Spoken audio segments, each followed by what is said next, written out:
Out of prison on early release, but freedom does not taste sweet for Leon.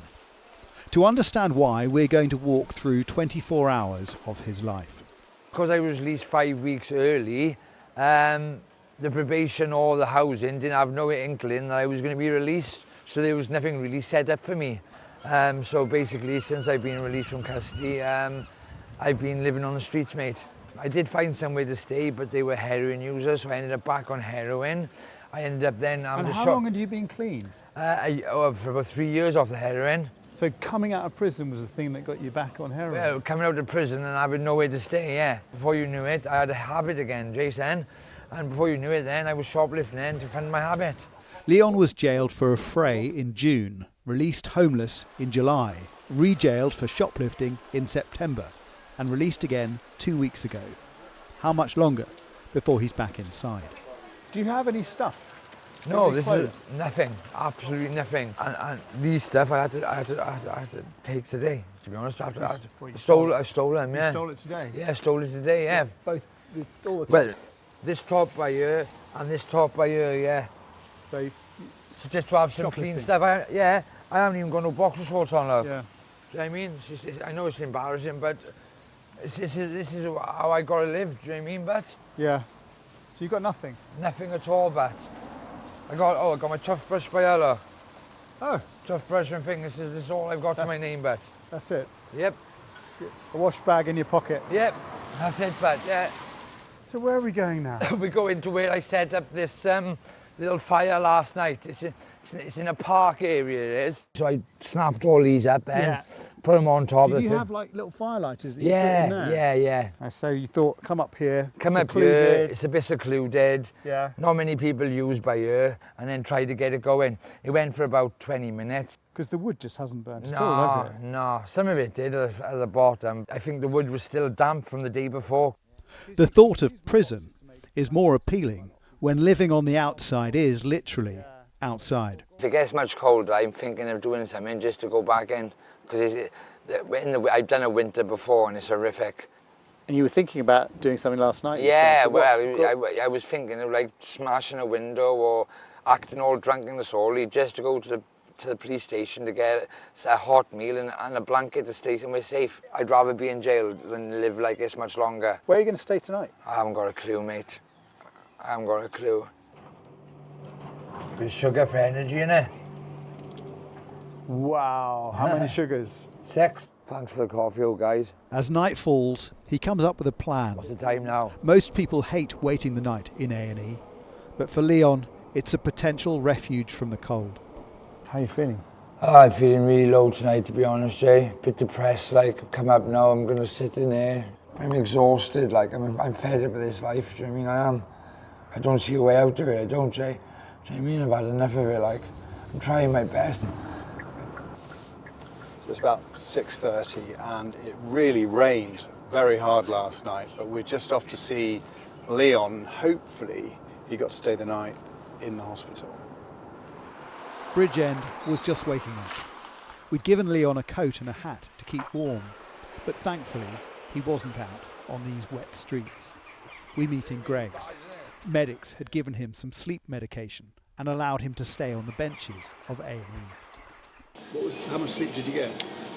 2 hours, 2.5 hours. I woke up twice, especially when you took a sleeping tablet. It left me like a zombie, like. Yeah. This way. Next stop, methadone. Right, I'll go in by here now, guys. Leon is on a script to keep him off the heroin. His one daily appointment. They were nice in there though, weren't they? Yeah, they're lovely. Yeah, quick. After that, there's no routine. 13% of prisoners are released onto the streets. And that's probation. And an even higher proportion of people going into prison are coming off the streets. For Leon, there's one place he clings to, an outreach project called Bark.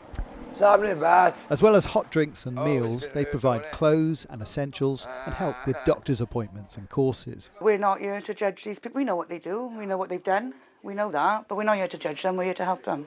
Some of these people, they didn't get up this morning and think, today I'm going to be a homeless heroin addict. That didn't happen. Something's happened along the way to make that happen. As you come through here, this is our food bank.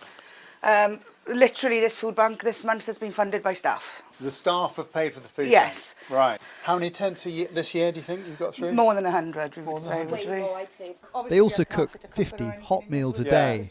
This is all self-funded, a lot by Becky and Teresa themselves. You're feeding people and stopping crimes being committed. Trying. You're keeping the prison service out of having to put people up, and you're getting no funding for that None at whatsoever. all, no.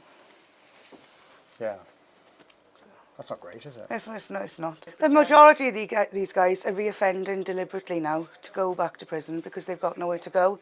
I mean, at least if we can try and support them, we can try and avoid that. But I mean, the winter's coming. They don't want to be in a tent. They'd rather be in jail. Demand for the service here has doubled in a year, a lot due to the early release scheme. We've lost 2 people last year to freezing to death, yeah. Really? Yeah. It almost feels like a hopeless endeavour, until you meet Fionn, who now works for the charity. I was a heroin addict for about 7 years and crack addict for about 3, and I've been to prison. I only got out in December, everything. When I got out, unfortunately, I fell back into the same crowd, and I ended up homeless with nothing. I was homeless for the first two months of my pregnancy, I think it was. And you're seen as a drain on community, a drain on society. Yeah. Did you feel like that? Yeah, definitely. I thought there was no point trying. Yeah. Because I found being with Leon for a while, he's apologising. Oh, I'm sorry about this, or I'm sorry about the way I am, and I used to be like, I apologise a lot. yeah, apologise for who you are. Yeah. But that's not really you. This is you, isn't it? Yeah. It's the best version of me I've ever been. Yeah. I couldn't have done it without these lot. Oh, you've done it yourself, eh? I know, but I wouldn't be able to do it without you lot. They were brilliant. They'd done everything for me. Nothing was too small or too big. The Chief Inspector of Probation says having a home is a huge factor in keeping people out of jail. If people do not have stable accommodation at the point of release, they are more likely to be recalled to custody as a result of a breach of their licence conditions, or indeed to reoffend. So, is it the biggest factor in reoffending? I mean, I've got to say, at the point of release, I think it is probably the most critically important. People being recalled to jail is the largest growing element of our overcrowded prison population. It's doubled in a decade. So where are you going to stay tonight? I have no idea at the moment. I take every hour as it comes. To keep Leon out, he needs a roof over his head. Jason Farrell, Sky News.